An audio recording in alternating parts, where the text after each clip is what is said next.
संत रामपाल जी महाराज एक ऐसे महान संत जिन्होंने अपनी सतभक्ति, तत्व ज्ञान, करुणा और सेवा के बल पर समाज में नई मिसाल कायम की है। संत रामपाल जी महाराज की अगुवाई में उनके सभी सतलोक आश्रमों से समाज कल्याण के अद्भुत कार्यों ने समाज को सुनहरे भविष्य की एक नई उम्मीद दिखाई है। संत रामपाल जी महाराज से नाम दीक्षा लेने के बाद लाखों लोगों की लाइलाज बीमारियां जैसे कैंसर, एड्स आदि ठीक हुई। संत जी के ज्ञान से प्रेरित होकर उनके अनुयायियों ने लाखों यूनिट रक्तदान किया। संत जी ने लाखों बहन बेटियों का दहेज मुक्त विवाह करवाया।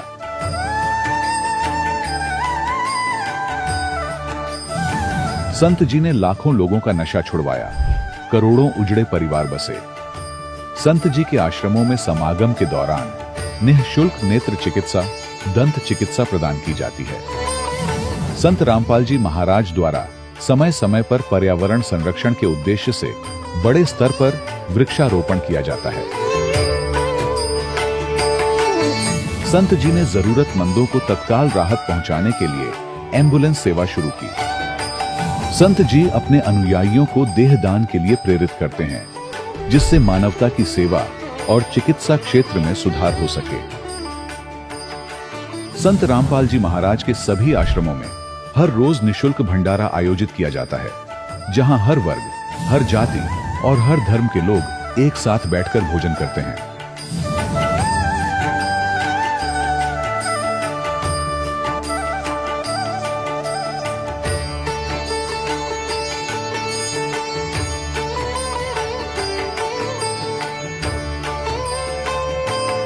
संत रामपाल जी महाराज के आश्रम में हजारों बुजुर्गों को सम्मान और प्यार के साथ जीवन जीने का अवसर मिलता है। उनके खाने, रहने और स्वास्थ्य की पूरी जिम्मेदारी संत रामपाल जी महाराज उठाते हैं। अनाथ बच्चों के लिए संत रामपाल जी महाराज के सभी आश्रम किसी वरदान से कम नहीं। यहाँ उन्हें शिक्षा, संस्कार और भविष्य के लिए बेहतर अवसर प्रदान किए जाते हैं। चाहे बाढ़ हो, भूकंप या महामारी, संत रामपाल जी महाराज और उनके अनुयायी हमेशा ही जरूरतमंदों के लिए सबसे आगे खड़े रहते हैं। कोविड महामारी के दौरान संत रामपाल जी महाराज के आश्रमों से करोड़ों लोगों के लिए भोजन, दवाइयां और जीवन रक्षक सामग्रियां उपलब्ध कराई गई। चाहे गरीब की मदद हो या किसी शोषित और पीड़ित वर्ग के हक और सम्मान की लड़ाई, संत रामपाल जी महाराज ने हमेशा ही उनकी दबी आवाज को सरकारों तक पहुंचाया है और उन्हें उचित न्याय दिलवाने में अहम भूमिका अदा की है। समाज में आध्यात्मिक और सामाजिक मूल्यों के प्रति जागरूकता लाने में संत रामपाल जी महाराज हर कदम पर मानवता के सच्चे सेवक साबित हुए हैं। संत रामपाल जी महाराज का जीवन हमें सिखाता है कि सच्ची सेवा वही है जो निस्वार्थ भाव से की जाए। आइए हम भी इस महान सेवा के कार्य में इस महान संत से जुड़ें और संत रामपाल जी महाराज से नाम दीक्षा लेकर अपने जीवन को धन्य बनाएं।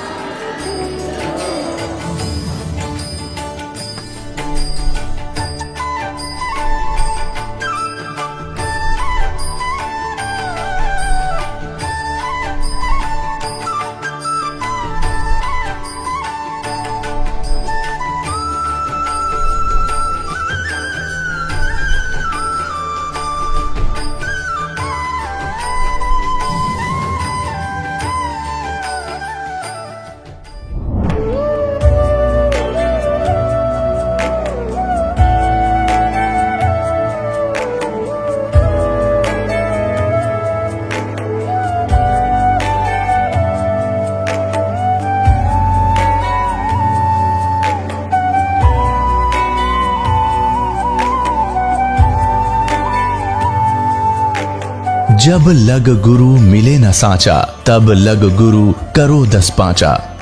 क्या गुरु बदल सकते हैं? क्या गुरु बदलने से पाप लगता है? आध्यात्म के इस मैदान में आखिर सही गुरु कौन है? गीता जी में वर्णित तत्वदर्शी संत कौन है?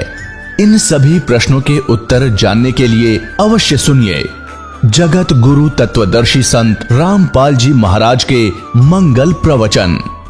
नमस्कार दर्शकों, वर्तमान समय में हर व्यक्ति किसी न किसी पूजा या इबादत करने में लगा हुआ है, पर उसकी इबादत उसके मजहब के पवित्र शास्त्रों के अनुसार न होने से उन्हें कोई लाभ प्राप्त नहीं होता है। ऐसी ही एक कहानी है गया, बिहार के रहने वाले मोहम्मद सिराज खान की, जो कि इस्लाम मजहब के अनुसार इबादत करते हुए पारिवारिक कलह और शारीरिक आर्थिक समस्याओं से लगातार जूझ रहे थे। परंतु ऐसा क्या हुआ कि मुस्लिम शख्स ने अपनी मजहबी क्रियाओं को त्याग कर संत रामपाल जी महाराज से नाम दीक्षा ग्रहण की। आइए जानते हैं कि आखिर क्यों मोहम्मद सिराज खान जी ने संत रामपाल जी महाराज की शरण ग्रहण की। सुनते हैं मोहम्मद सिराज खान जी की कहानी, उन्हीं की अपनी जुबानी। नमस्कार सर। नमस्कार सर जी। सर क्या नाम है आपका? मोहम्मद सिराज खान। मोहम्मद सिराज खान जी, आप कहाँ से हैं? जिला गया, बिहार से हूँ जी। मोहम्मद सिराज खान जी, आपने संत रामपाल जी महाराज से नाम दीक्षा कब ली? 2013 में लिया जी। मोहम्मद सिराज खान जी, संत रामपाल जी महाराज की शरण में आने से पहले आप क्या भक्ति साधना या इबादत किया करते थे? मोहम्मदन समाज से मैं जो क्या करता था, जो अपने पूर्वज का नमाज पढ़ना, रोज़े रखना, बकरीद मनाना, मुहर्रम मनाना, ये सब करता था जी। और उसमें अपने एक पीर बनाया था जी। इससे पहले संत रामपाल जी महाराज से पहले मैं 2 पीर बनाया जी। अपने मुसलमान धर्म में पिछली भक्ति साधना सब किया करता था जी। तो फिर क्या कारण बना कि आप संत रामपाल जी महाराज की शरण में आए? जी सर जी, कारण यह बना कि जिस पीर से हम जुड़े हुए थे जी, जिनके शरण में थे, वो कुछ ऐसा हमारे साथ ऐसा कुछ लगा कि ये गलत है। तो फिर एक संत रामपाल जी महाराज के शिष्य थे, तो उनसे कुछ वार्तालाप होती थी जी। तो ऐसा हुआ ना कि एक लगातार 1 महीना ऐसे चलते रहा, सिलसिला चलते रहा। मैं अपना ज्ञान चलाते रहा। वो अपना भगत जी संत रामपाल जी महाराज जो शिष्य अपना ज्ञान चर्चा करते रहते थे, और आसो निकन्न रामायणी करते थे और संध्या आरती करते थे। तो हम उनका सुनते थे और संत रामपाल जी महाराज जी की जयकारा लगाते थे भगत जी। तो हम भी उसको याद कर लिए। तो मैं भी सोचा कि मैं बोल के देखता हूँ। अपने जयकारा लगाता था, संत रामपाल जी महाराज जी की जय, कबीर परमात्मा की जय, मतलब इस तरह से मैं याद कर लिया था। तो लगाता था जी, तो हमको अंदर से लगता था ना कि बहुत सी ताकत मिल रहा। तो फिर जैसे जैसे और लगता था कि और मैं बोलूँ, तो इस तरह से बोलना स्टार्ट कर दिया जी। फिर एक दिन क्या हुआ कि ड्यूटी गए और ऐसी कोई पुस्तक, कबीर पंथ का ही कोई पुस्तक मैं गिरा हुआ था, वो उसे उठा करके मैं ऐसी, पढ़ा लिखा तो नहीं हूँ जी, मैं देख रहा था क्या लिखा हुआ ऐसी। तो आए संत रामपाल जी महाराज के शिष्य, बोले सच्चा है भाई? तो हम भी बोला सच्चा ही भाई। तो बोले कि भैया ये पुस्तक क्या पढ़ते हो? पुस्तक हम देते हैं, वो पढ़ना। कौन सा पुस्तक है? बोले कि ज्ञान गंगा है, इस तरह से पुस्तक बताया। तो हमने कि आप हमको दे दो। हालांकि पढ़ा लिखा तो मैं नहीं हूँ, लेकिन फिर भी दे दो, मैं देखूँगा। उसके बाद घर लेके आया, शाम में घर लेके आया। बोले देने समय संत रामपाल जी महाराज जी के शिष्य बताए कि भैया ये पुस्तक मत समझना, ये आपके अल्लाह जा रहे हैं साथ में। तो हमें पूरा विश्वास हो गया भगत जी उस समय, जो कह रहे हैं एकदम सही बता रहे हैं, मतलब ऐसा हमको फील हो रहा था। तो घर लेके आए, तो पढ़ा लिखा तो नहीं था जी, लेकिन थोड़ा सा ऐसी देख रहा था। तो घर वाले हमारे पत्नी जी थे और बच्चे लोग मजाक उड़ा रहे थे कि पापा तो पढ़ते नहीं हैं, आज पुस्तक पढ़ रहे हैं। तो हम बोला ठीक है, कोई बात नहीं, हम ऐसा हमको लग रहा, हम देख रहे हैं। तो जैसे सुना करते थे पहले कि कोई कबीर पंथ ऐसा जो था, जो पुस्तक लेके बोलता था कि ये भी सही है, ये भी सही है, मैं उसी तरीक़े से करने लगा जी, ये भी सही है, ये भी सही है। और इसी करते करते हमें पढ़ना आ गया जी। फिर धीरे धीरे पढ़ने लगा। तो सबसे पहले पढ़ा सृष्टि रचना जी। तो सृष्टि रचना पढ़ने के बाद तो हमको लगता कि अरे तो ऐसा इतना अच्छा ज्ञान कहाँ था, मतलब अंदर से आत्मा हमको रोने लगा उस समय पढ़ते समय में। तो हम बोले, पत्नी को बोले कि अब तो हम जाएंगे उनके शरण में, अब थोड़ा देख लेते हैं और कुछ। तो 1 महीना बीता जी। नहीं जी, उससे पहले हमारे बच्चा का तबीयत ख़राब हो गया था, बम्बई में रहता था, सिलाई का काम करता था, तो बम्बई में रहता था। उससे पहले एक दो दिन के बाद जो पुस्तक लाए, एक दो दिन के बाद ही उनका तबीयत खराब हो गया हमारे बच्चा को। तो भगत जी संत रामपाल जी महाराज जी से पुस्तक देने के समय बताया था कि भैया कोई ऐसा समस्या, बड़ा समस्या आएगा ना, तो इनसे प्रार्थना करना दंडवत करके, और आपका सही काम हो जाएगा भाई। तो याद आ गया, तो उसी समय मैं दंडवत किया, संत रामपाल जी महाराज जी की फ़ोटो ऐसे खोल दिया किताब को और दंडवत किया। बोले मालिक आप तो जानी जान हो, हम तो अंधे हैं, हम पता नहीं आप कौन हो, लेकिन मुझे अल्लाह का खोज है, मैं पहले ही से खोज कर रहा हूँ, लेकिन पता नहीं हम सही जगह पर हैं या गलत जगह पर हैं, आप ही जानो। लेकिन आज हमने आपसे प्रार्थना कर रहे हैं, हमारे बच्चा को ठीक कर दो, और ठीक कर दीजिएगा तो हम आपके शरण में आ जाएंगे। इतना कह के दंडवत करके और उठ गए। भगत जी 10 मिनट के बाद रिजल्ट ऐसा आया, मैं हैरत रह गया कि वहाँ से बोले भैया आपका बेटा तो एकदम ठीक हो गया। बोले ऐसे कैसे? वो सोचा ना कि जो पीर का, जो पहले जिस पीर का दामन में था उससे कुछ बोला था।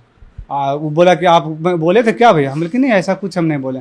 हम मन ही मन में अपना बोले कि हम एक ऐसी घर बैठे एक पुस्तक था, उनमें संत रामपाल जी महाराज जी के फ़ोटो लगा हुआ था, उससे हम ऐसी प्रार्थना किए थे।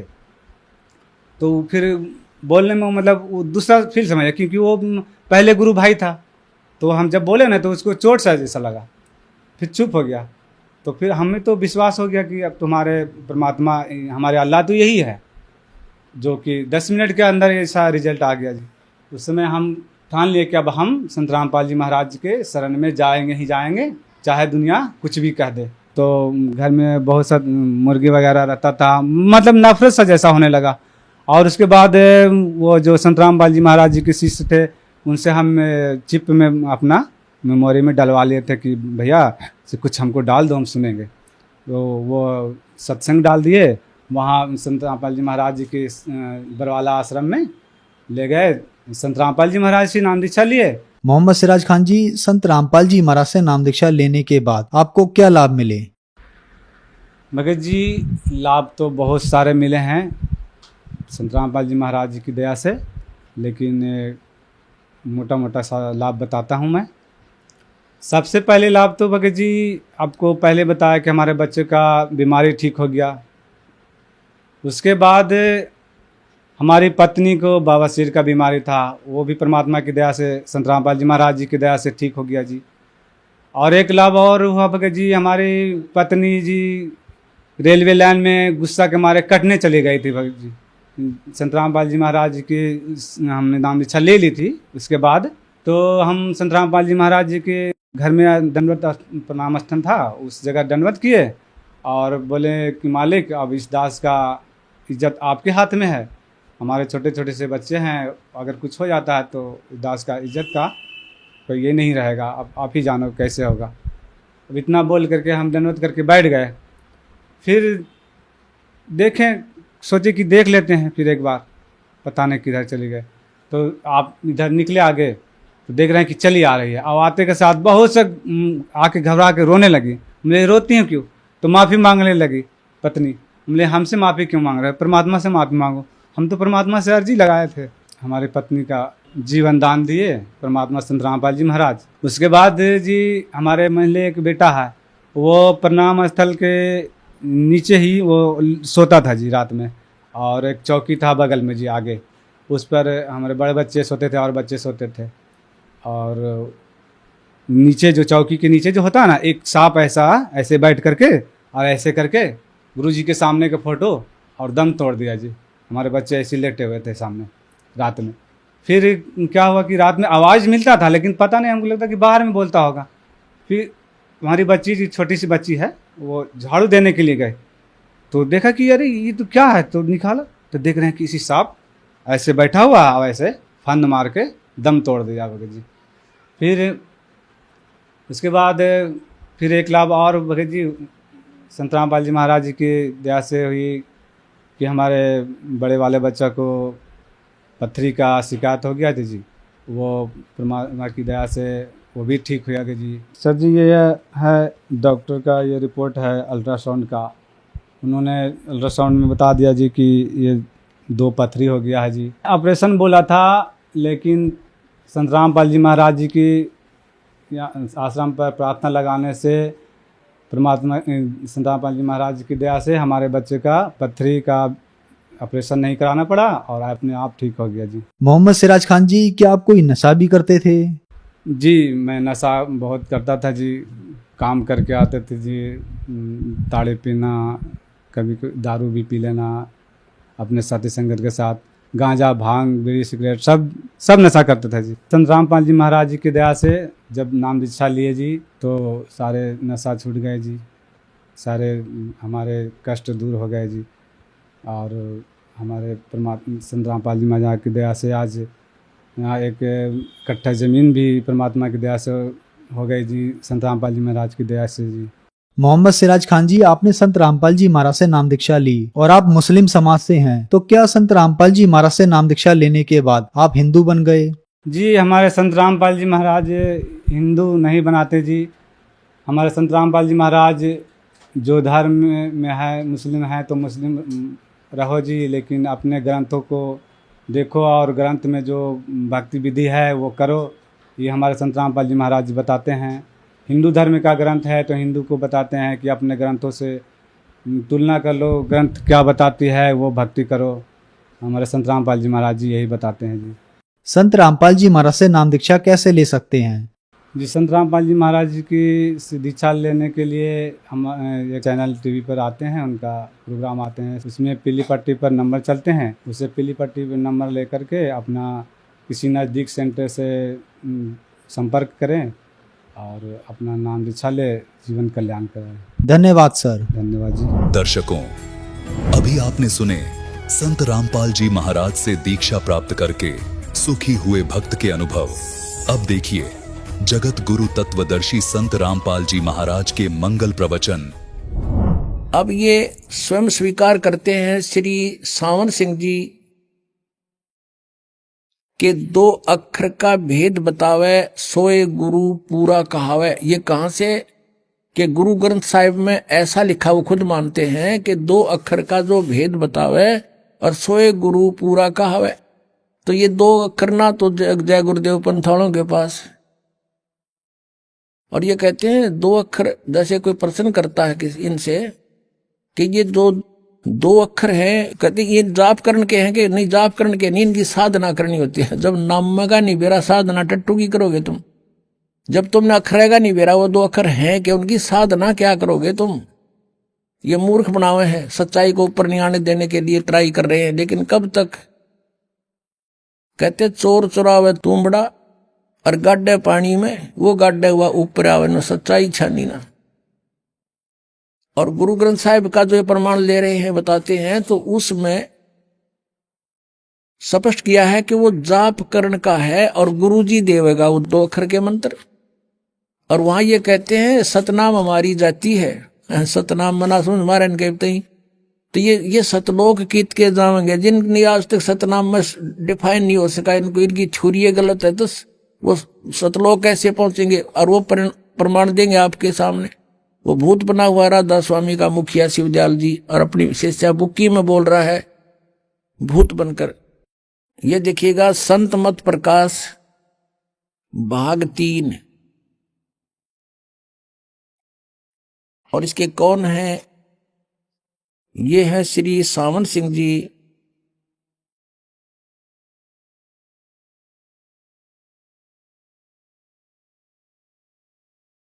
श्री सावन सिंह जी महाराज ये है इसके लेखक, यानी इसके वचनों का संग्रह है ये श्री सावन सिंह जी का। ये है संत मत प्रकाश भाग 3। इसके प्रकाशक हैं जगदीश चंद्र सेठी, सेक्रेटरी राधा स्वामी सत्संग व्यास, डेरा बाबा जयमल सिंह। मुद्रक हैं Gopsons paper limited, printed in India, Gopsons paper limited. अब इसके देखना 102 पृष्ठ पे तो सावन सिंह जी सतनाम को बता रहे हैं कि ये 4था लोक है, संत मत प्रकाश भाग 3। और 102 पृष्ठ पे यहां देखो सचखंड या सतनाम चौथा लोक है। सचखंड कहो या सतनाम चौथा लोक है, सतनाम। अच्छा, आगे 106 पर देखो ये क्या कहते हैं।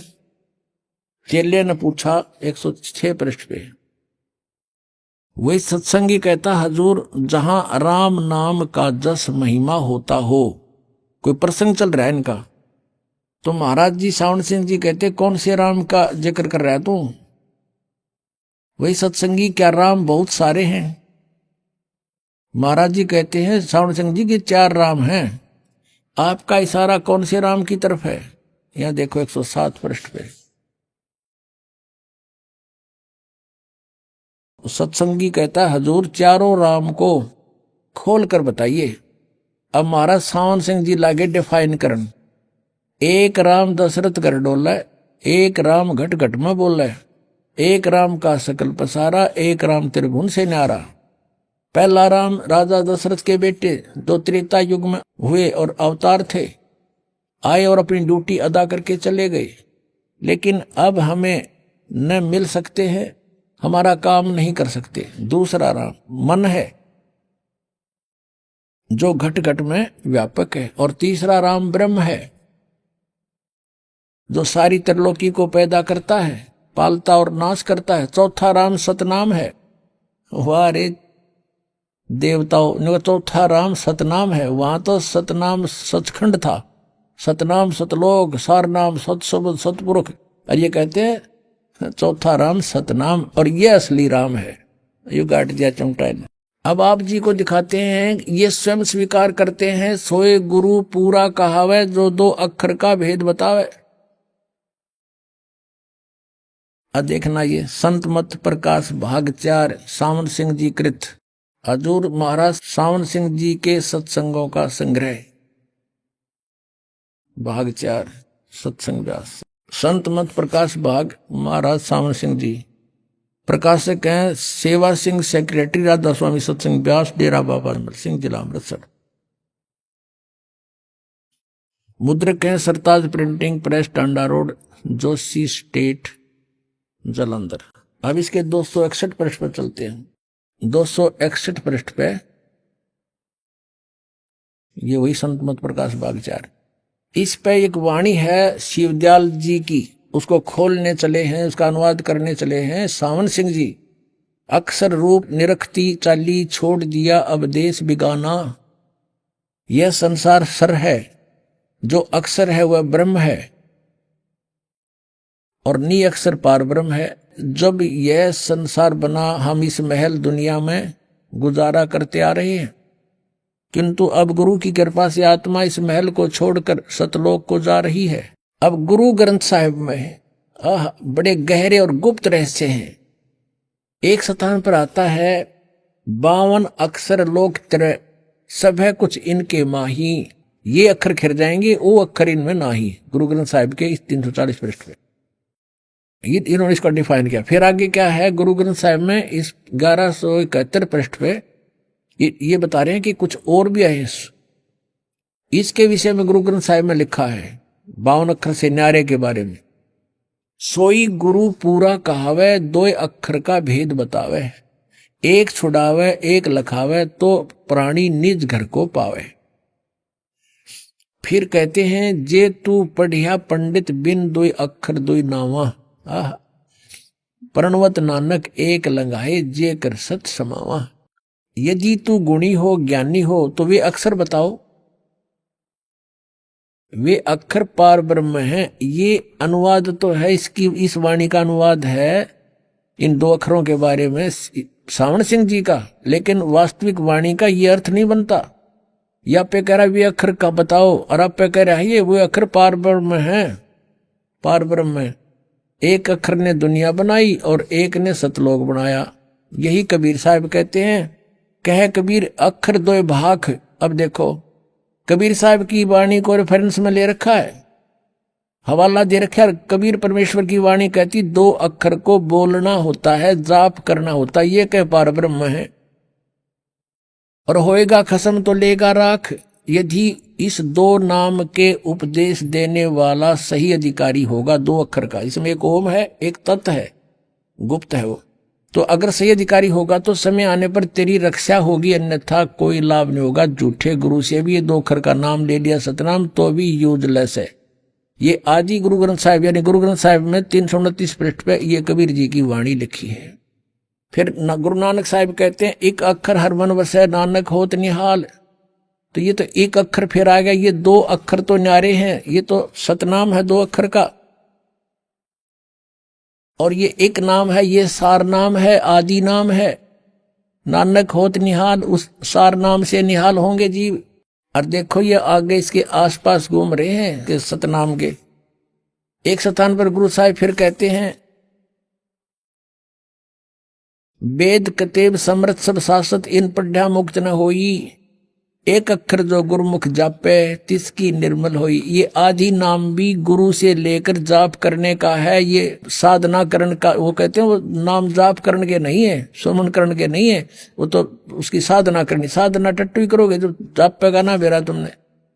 एक अक्षर जो गुरुमुख जापे, गुरुमुखी होकर गुरु का शेष होकर जाप करे, तिसकी निर्मल सोई। आदि गुरु ग्रंथ साहिब में इस पृष्ठ पर लिखे हैं 747 पर।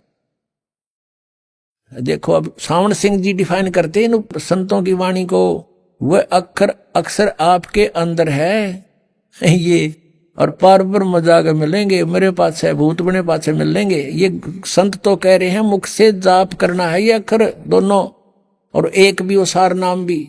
यह धर्म हमारा धर्म नहीं, ये जात हमारी जात नहीं, ये देश हमारा देश नहीं, हमारा देश सचखंड है, हमारी जाति सतनाम। वारे महर्षियों सतलोक के वासी इवन होगा जाति सतनाम, इनका सतनाम मना समझ हमारा, ये जाएंगे कहाँ। और फिर आगे क्या बता रहे हैं कि अंदर शब्द के दर्जे हैं, ओम शब्द, सोहम शब्द और सत शब्द। ये सोहम शब्द परमात्मा कहते हैं, सोहम शब्द हम जग में लाए, किसी भी शास्त्र में ये सोहम शब्द नहीं है।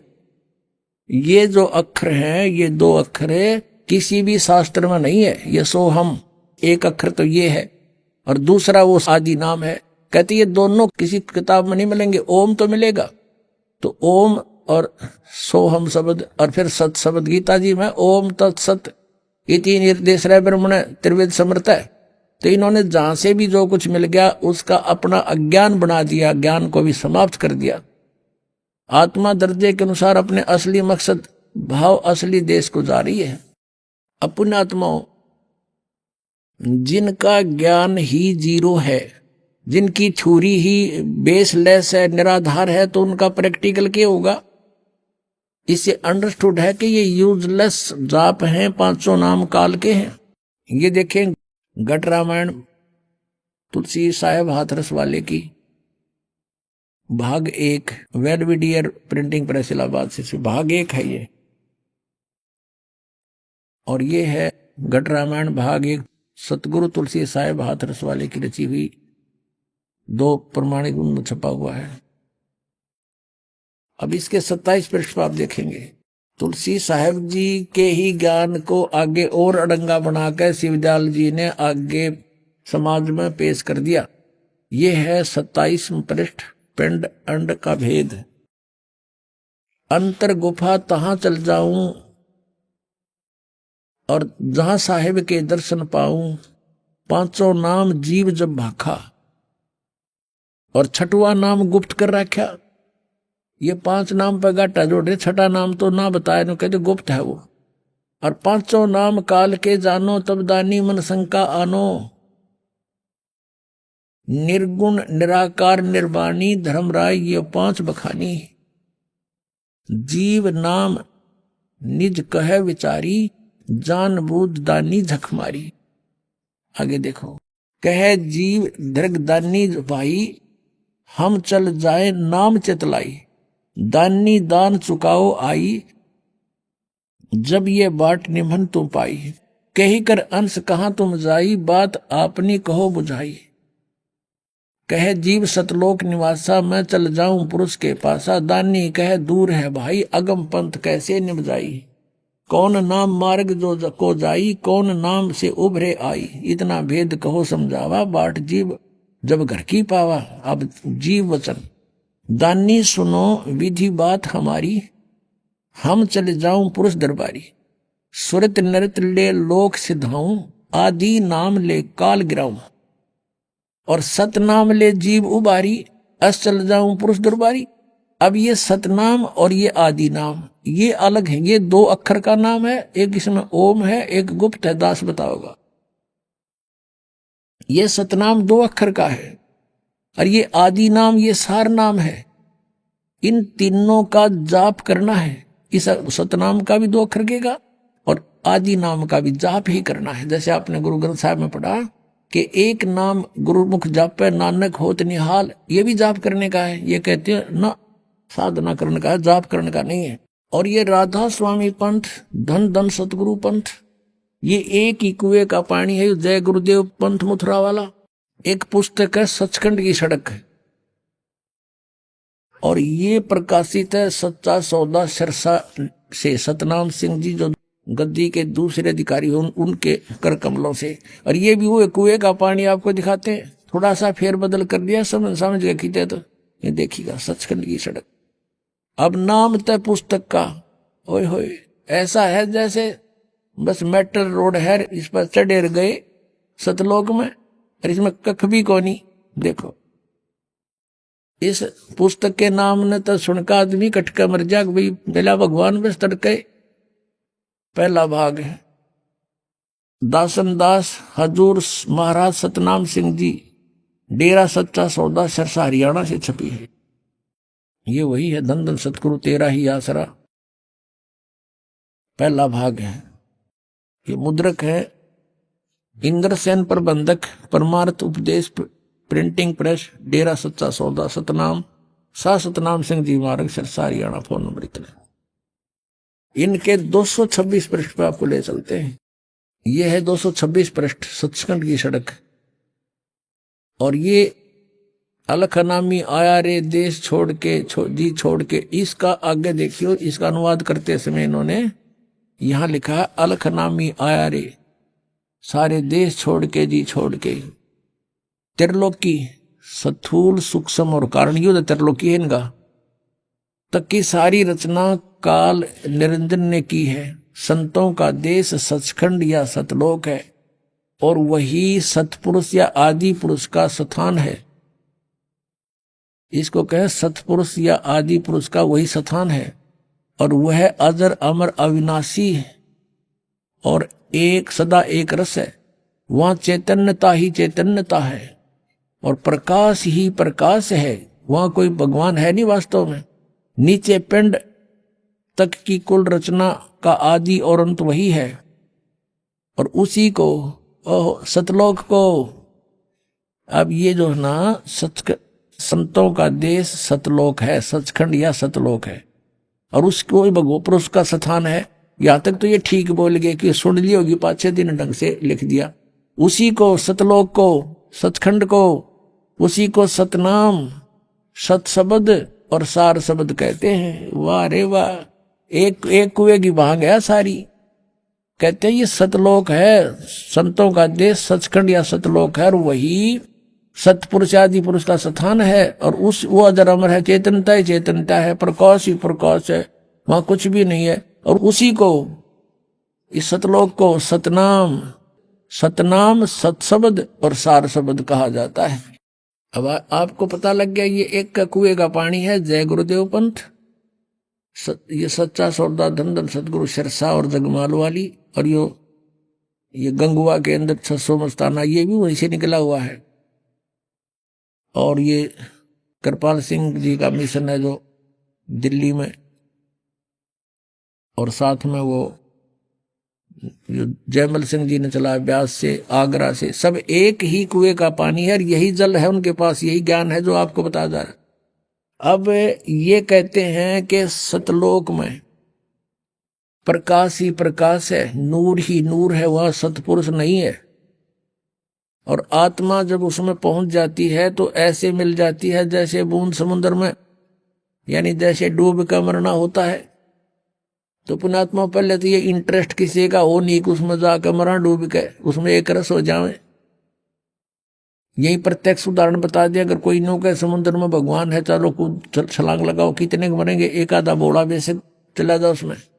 नहीं तो समझदार व्यक्ति ने कहा वाह भाई वाह, भगवान को तो कहते हैं, उसके दर्शन करते हैं, उसके रोमकूप में करोड़ सूर्य करोड़ चंद्रमा मिला दे, ऐसी रोशनी है परमात्मा की वाणी में, तो ऐसा लिखा कबीर जी की वाणी में।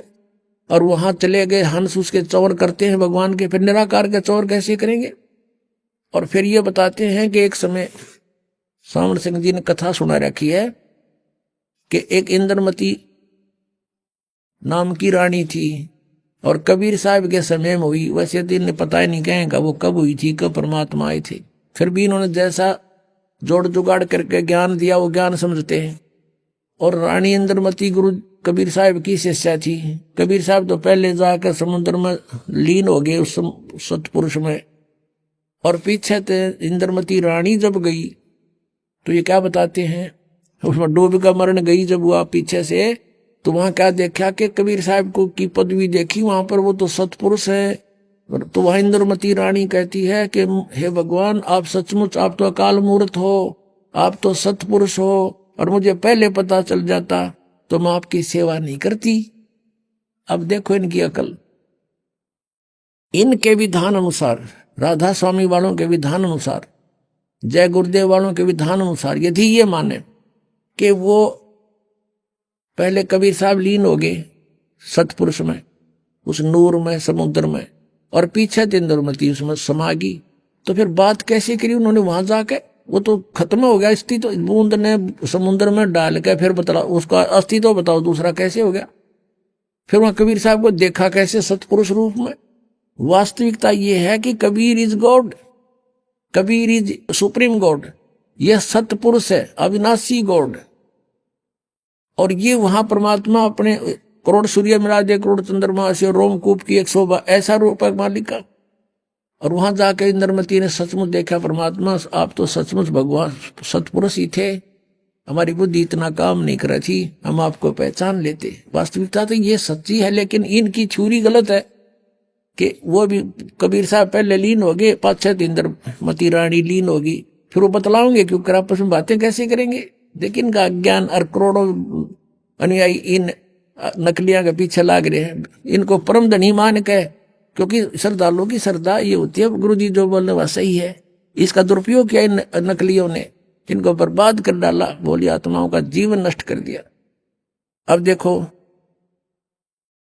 सावन सिंह जी के वचन, संत मत भाग प्रकाश 4 264 पृष्ठ, संत मत भाग प्रकाश 4। एक सत्संगी ने सावन सिंह जी से पूछा, सावन सिंह जी कौन है? ये हैं सच्चा सौदा के खेमामल सिंह सामस्ताना बिलोचिस्तानी के गुरुजी, ये सावन सिंह जी। इससे प्रश्न किया सत्संगी ने, हजूर संतों की पदवी कहाँ तक है? महाराज जी, सावन सिंह जी उत्तर देते, हमारे इतनी बुद्धि और अकल नहीं कि हम संतों की पदवी को समझ सके। फिर भी सुनो, रानी इंदुमती कबीर साहब के समय में हुई थी। पहले कबीर साहब मालिक में जाकर विलीन हुए, देखना, फिर रानी हुई। जब रानी ने सचखंड में जाकर कबीर साहब की पदवी देखी तो कहने लगी, महाराज यदि आप पहले ही बता देते कि मैं ही अकाल पुरुष हूं तो मैं भजन सुमन कर कर के व्यर्थ परेशान ना होती। कबीर साहब ने उत्तर दिया, तुमको उस समय विश्वास नहीं आना था। अब इसमें विवेचन करते हैं पुण्यात्माओं। इन राधा स्वामी पंथ के अज्ञानी संतों की तो सोच है, विचार है कि सतपुरुष वहां नहीं है, निराकार है और केवल नूर ही नूर है, प्रकाश ही प्रकाश है। और उनने अपने सिद्धांत अनुसार सच्चाई को अज्ञान बना करके कैसे पेश करना चाहा है, लेकिन फिर भी छुपी नहीं। कहते हैं चोर चुरावे तुमड़ी और गड्ढे पानी में, वो गड्ढे वो ऊपर आवे, नो सच्चाई छनी ना। अब विचार करो इनके विधान अनुसार।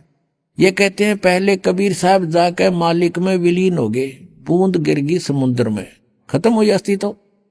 और फिर कहते पीछे तो रानी जाके विलीन हो गई उसी में, दोनों हो गए एक रस।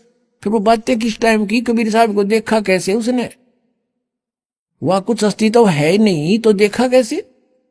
सच्चाई तो यही है कि सचमुच कबीर साहब वहां परमात्मा स्वरूप सतपुरुष रूप में ये खुद ही मालिक हैं। जैसे स्वामी रामानंद जी ने कहा दोहू ठोड़ है एक तू और भया एक से दो, और गरीबदास हम कारणे आए हो तुम मगजो। ये स्वयं भी कहते हैं कबीर परमेश्वर, हम ही अलखला है कुतुब गोस और पीर, गरीबदास खालक धनी हमारा नाम कबीर। ए स्वामी सृष्टा में और सृष्टि हमारे तीर, दास गरीब अधर बसू। कबीर साहब कहते हैं अधर रहूं ऊपर और मेरा नाम कबीर। और ये अज्ञानी कह रहे हैं कि कबीर साहब पहले लीन हो गए, पाछा निंदरमती होगी। फिर बातें किस कैसे करी उन्हें? अरे कुछ तो दिमाग पर जोर दो। चलो वो पहले वाले तो गए बाढ़ में, अब तो तुम तो बचो, शेष जो फंस रहे उनके नकलियों गए। पीछा छुटाओ और अपना कल्याण कराओ, ये बार बार समय नहीं मिलता। अब एक तो यहां प्रमाण दे रखे उन्होंने, और दिखाते हैं 189 पृष्ठ पे इसी के संत मत प्रकाश भाग 4 के 189 पृष्ठ पे देखो। अब सावन सिंह जी उत्तर दे रहे हैं, इसी तरह रानी इंदुमती थी, जब उसको कबीर साहब सचखंड ले गए तो उसने वहां जाकर देखा कि कबीर साहब ही सतपुरुष हैं।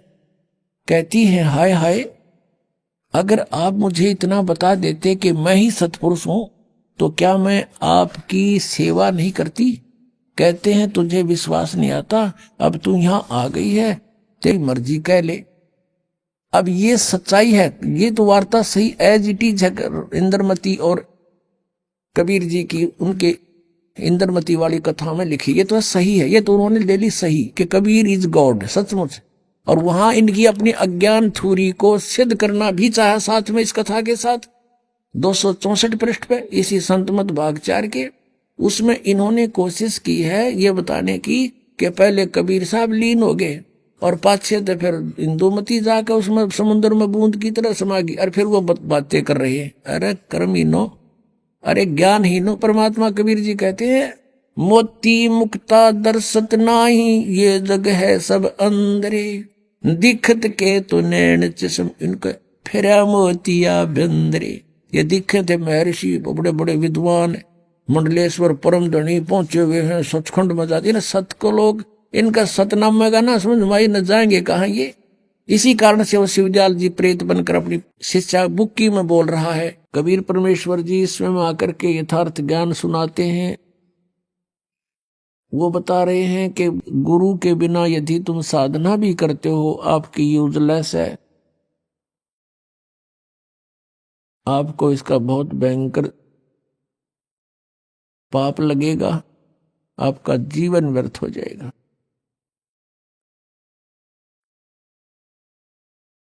फिर उदाहरण देते हैं कि तुम राम और कृष्ण से तो किसी को बड़ा नहीं मानते, और श्री राम श्री कृष्ण जी ने भी गुरु बनाए और गुरु के सामने शिष्य की तरह विनम्र रहे। राम कृष्ण से कौन बड़ो उन्हों भी गुरु कीन, और 3 लोग के वे धनी गुरु आगे आधीन। अब कितनी इंपॉर्टेंस है गुरु की। और जो गुरु नहीं बनाते मनमुखी साधनाएं करते हैं, गुरु के बिना जिसको निगुरा बोलते हैं, उसका कहीं ठिकाना नहीं होता। फिर प्रमाण देते हैं परमेश्वर जी के गर्भ योगेश्वर गुरु बिना लाग्या हर की सेव, यानी भगवान की पूजा करने लगा कौन? सुखदेव ऋषि। मां के गर्भ से ही उसको ज्ञान हो गया था कि इस संसार में बहुत ज्यादा समस्याएं हैं, और बाहर जाते ही हमारी बुद्धि पर पत्थर गिर जाते हैं। मां के गर्भ में इस प्राणी को सब याद रहता है कि तेरा उद्देश्य क्या है, और तू पहले जन्मों में कितने कितने कष्ट उठा चुका है, जिस कारण से 12 वर्ष तक मां के गर्भ से बाहर नहीं आया। सुखदेव ऋषि, ब्रह्मा विष्णु महेश ने उनसे कहा कि आप बाहर आओ, नहीं तो यह मर्यादा बदल जाएगी। 12 वर्ष तक माताएं कैसे बच्चों को गर्भ में रखेंगी? 9 महीने में बहुत परेशानियां हो जाती हैं। तब सुखदेव ऋषि ने कहा था कि बाहर आते ही आपके 3 गुण हमें चेतनाहीन कर देते हैं, पूर्व की कोई जानकारी हमें नहीं रहती और हम अपने उद्देश्य को भूल जाते हैं। अंदर से ही वार्ता कर रहा है सुखदेव ऋषि, और सुखदेव ने कहा कि मैं इस कंडीशन पर बाहर आ सकता हूं कि आप अपनी इस त्रिगुणमयी माया को रोक लो थोड़ी देर, जब तक मैं बाहर आऊं। तब उन्होंने कहा कि भाई इतनी देर हम इनको रोक नहीं सकते, हमारे बस की बात नहीं। हम कुछ सेकंड के भी कुछ हिस्से में रोक सकते हैं, ये समझ लो, बस सेकंड से भी थोड़े समय में, इतनी देर। तब सुखदेव जी ने कहा कि आप इतनी देर रोक लो इसको। इतनी ही देर में वो मां के गर्भ से बाहर आया, 12 वर्ष का था, उठ कर चल पड़ा, अपनी और नाल को कंधे पर डाल लिया। सुखदेव ऋषि के जो पिता थे व्यास जी, व्यास जी ने कहा पुत्र तेरी मैंने 12 वर्ष तक इंतजार की है, कम से कम दर्शन तो दिखा। तब सुखदेव ऋषि ने कहा ऋषि जी अब मैं इस ज्ञान से परिचित हो चुका हूं, या कोई किसी का पिता पुत्र नहीं है, ये तो संस्कार उलझे पड़े हमारे, और ना जाने कितनी बार आप मेरे बाप बन लिए, ना जाने कितनी बार मैं तेरा बाप बन लिया। अभी आपने सुने संत रामपाल जी महाराज के मंगल प्रवचन। आइए अब सुनते हैं संत रामपाल जी महाराज से नाम दीक्षा लेकर सतभक्ति करके अद्भुत लाभ प्राप्त करने वाले अनुयायी के विचार। दर्शकों, दिव्य शक्ति और भूत प्रेतों जैसी बातें सुनने में तो काल्पनिक लगती हैं, परंतु जिसके साथ यह घटना घटती है उसी को पता चलता है कि वास्तव में यह कितनी बड़ी बला है। ऐसी ही सत्य घटना जितेंद्र जी के साथ घटी थी, जो विदिशा मध्य प्रदेश के रहने वाले हैं। जितेंद्र जी ने हनुमान जी की भक्ति करते करते एक ऐसी शक्ति प्राप्त कर ली थी जिससे वह लोगों को छोटे मोटे लाभ दे सकते थे, परंतु वो स्वयं के जीवन की किसी भी समस्या का हल नहीं कर पा रहे थे। आज जितेंद्र जी का कहना है कि संत रामपाल जी महाराज की शरण में आने के बाद मुझे अपने जीवन की सभी समस्याओं का समाधान मिल गया। आज मैं पूर्ण रूप से सुखी हूँ। आइए जानते हैं कि जितेंद्र जी ऐसा क्यों कह रहे हैं। सुनते हैं जितेंद्र जी की कहानी, उन्हीं की जुबानी। नमस्कार सर। नमस्कार सर। सर क्या नाम है आपका?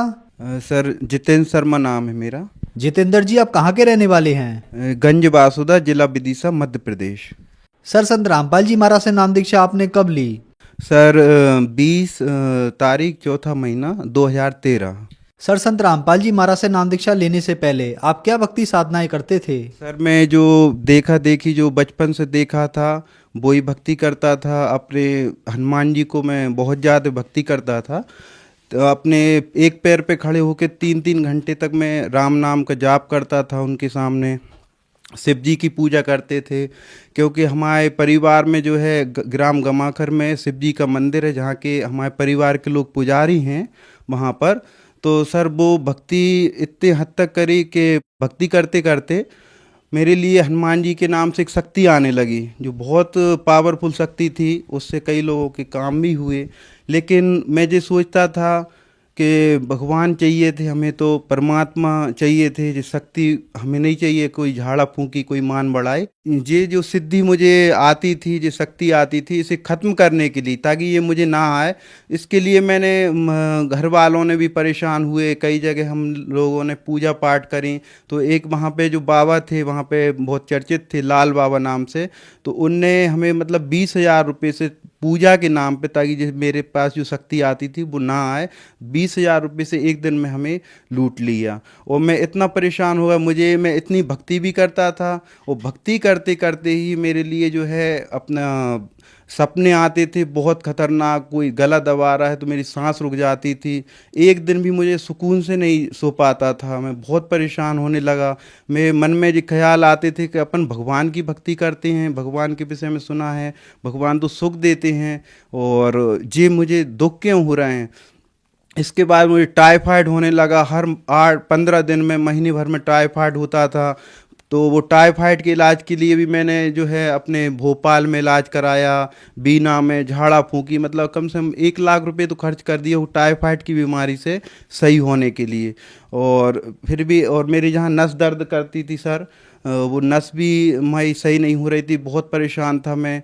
फिर इसके बाद कुछ समय बाद मतलब ये रीढ़ की हड्डी में जो है तिरछापन बताया मेरे लिए, और मैं सोचने में मजबूर हो गया कि मैं इतनी भक्ति करता हूँ इस दुनिया में, क्या भगवान नहीं है क्या? मैं इतने सच्चे मन से भक्ति करता हूँ तो क्या कमी हो रही है? मैं फिर बहुत मतलब एक नास्तिक टाइप का होने लगा कि भगवान इस दुनिया में है ही नहीं है, और बहुत दुखी परेशान मैं भगवान के आगे मंदिर जा जा के रोता था पूरे सच्चे दिल से कि हे भगवान, मैंने आपकी सच्ची भक्ति करी है, मुझे आप अच्छा करो, एक नॉर्मल जीवन दे दो, जैसे मैं पहले था वैसे ही कर दो। मैंने तो आपकी भक्ति करते करते मेरा जीवन नाश हो गया। तो हम ऐसे करके परेशान रहने लगे सर। सर, जो भक्ति साधनाएं आप कर रहे थे उनसे आपको कोई लाभ नहीं मिल रहा था, तो फिर संत रामपाल जी महाराज की जानकारी आपको कहाँ से मिली? सर मैं क्या है, जो पूजा पाठ पहले करता था शास्त्र विधि त्याग कर, तो इसमें क्या है, हम लोग जहाँ भी मुझे मालूम पड़ता था कोई संत जंगल में तपस्या कर रहे हैं, एक बहुत अच्छे संत हैं, तो हम वहाँ पे जाते रहते थे साधु संतों के यहाँ सेवा करने, जो हमसे बनता था परमात्मा की दया से। तो उस समय एक संत से मतलब मेरी हुई मुलाकात, तो वो कुछ समय बाद वो गंज बासुदा शहर से गुजरात में चले गए जंगलों में तपस्या करने। तो वो मुझे पुस्तकें पहुंचाते रहते थे। उस कुछ समय बाद उन्हें पुस्तक ज्ञान गंगा मिली और उन्होंने संत रामपाल जी महाराज जी का दीक्षा ले ली, ज्ञान स्वीकार करा, और वो सब बाबा बेस त्याग के, उनका नाम राम रतन दास जी है। तो वो उनने वहाँ से फिर जब दो दीक्षा ले ली गुरु जी से, तो वो पुस्तक ज्ञान गंगा मुझे पहुँचाई कि आप ये पुस्तक पढ़ना, ये भगवान का इसमें अमृत ज्ञान है, इससे परमात्मा मिलेंगे, मोक्ष मिल जाएगा, सब सुख मिलेंगे जो अपन खोजते थे। वो जंगल में तपस्या करते थे, तो मैं सोचने में मजबूर हो गया कि ऐसे संत मतलब जो इन्हें हम गुरु मानते थे, ये ऐसे कौन से गुरु हैं जो ये इनके शिष्य बन गए संत रामपाल जी महाराज जी के। तो मैंने 15-20 पेज पढ़े, तो उसमें मुझे ऐसा लगा इसमें तो भगवान की थोड़ी बुराई सी लगी, तो मैंने नहीं पढ़ी। फिर वो घर पे आए, उनने मुझे समझाया कि ये बुराई नहीं, जी सच्चाई है, आप अपने धार्मिक ग्रंथों से मिलाओ। तो फिर मैंने उस पुस्तक की जो पढ़ते पढ़ते मैंने गीता जी से मिलाया, तो उसमें गीता जी के अध्याय 16 के श्लोक नंबर 23 पे लिखा था, जो पुरुष शास्त्र विधि को त्याग कर अपनी इच्छा से मनमानी भक्ति करते हैं, उन्हें ना सुख प्राप्त होता, ना सिद्धि प्राप्त होती, ना उनका मोक्ष होता। और फिर अध्याय 18 के श्लोक नंबर 62 पे लिखा था, हे भारत, तू सब प्रकाश उस परमेश्वर की शरण में जा, उसकी कृपा से तू परम शांति और शाश्वत परम धाम को प्राप्त होगा।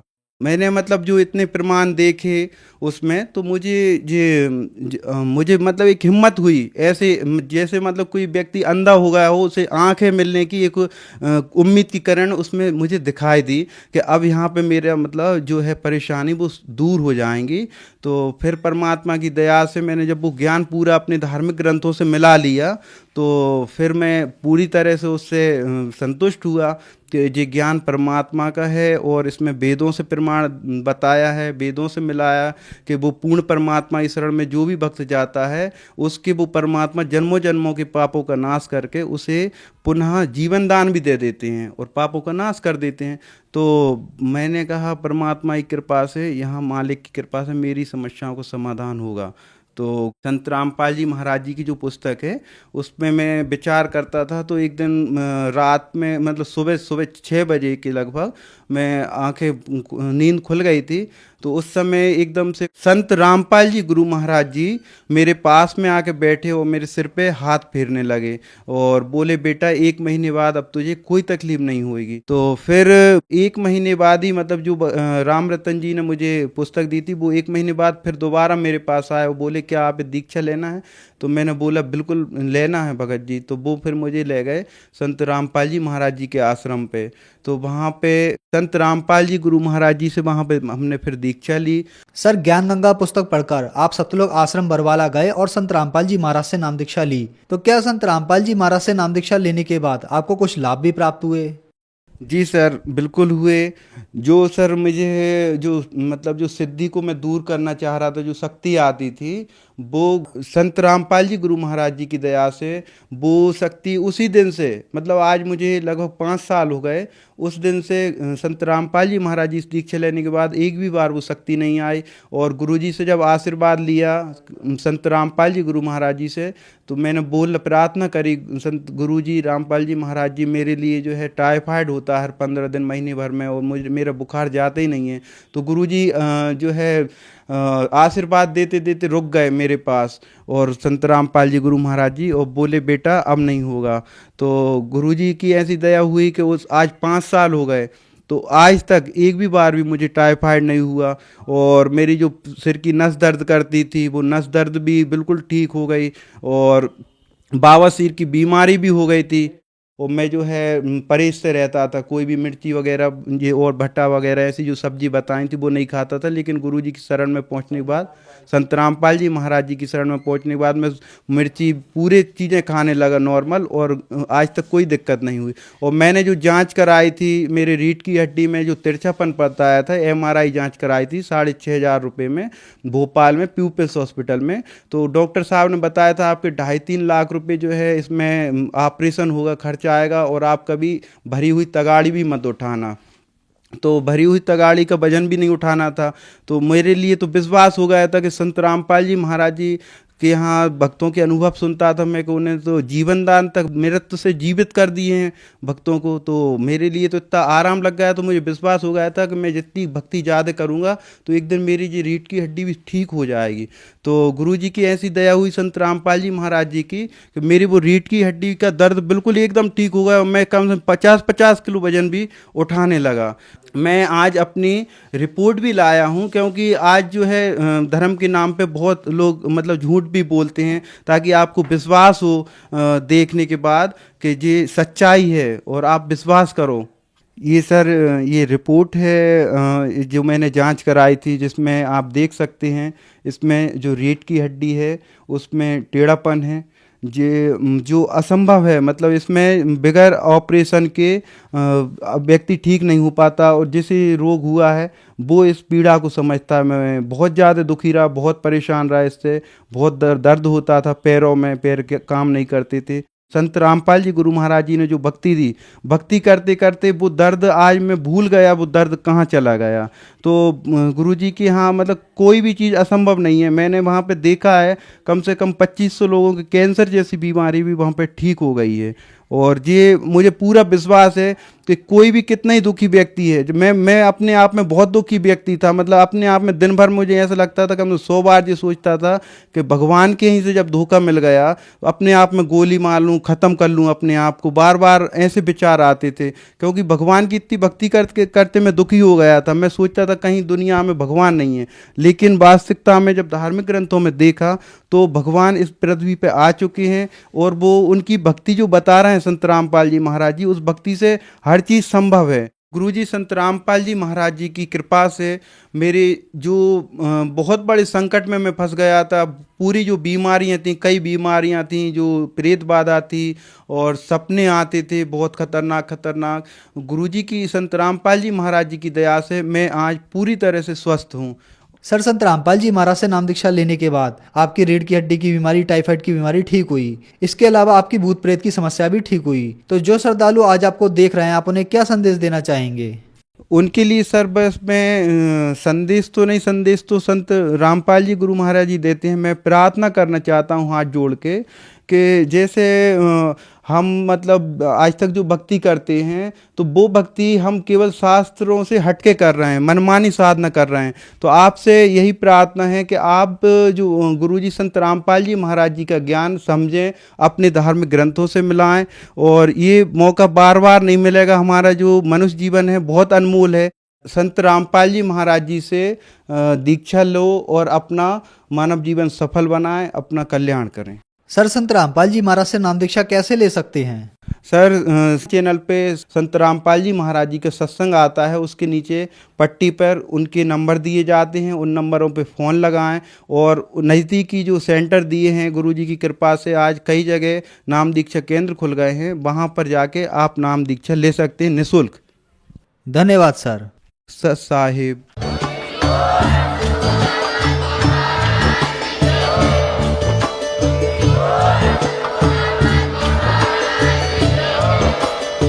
सुन रहे थे जगत गुरु तत्वदर्शी संत रामपाल जी महाराज जी के मंगल प्रवचन। अधिक जानकारी के लिए विजिट कीजिए हमारी वेबसाइट www.jagatgururampalji.org। संत रामपाल जी महाराज जी के शुभ आशीर्वाद से पूरे विश्व भर में 500 से भी ज्यादा नाम दीक्षा केंद्र हैं, जिन पर संत रामपाल जी महाराज जी द्वारा ऑनलाइन निशुल्क नाम दीक्षा दी जा रही है। अपने नजदीकी नाम दीक्षा केंद्र का पता करने के लिए संपर्क करें 8222880541।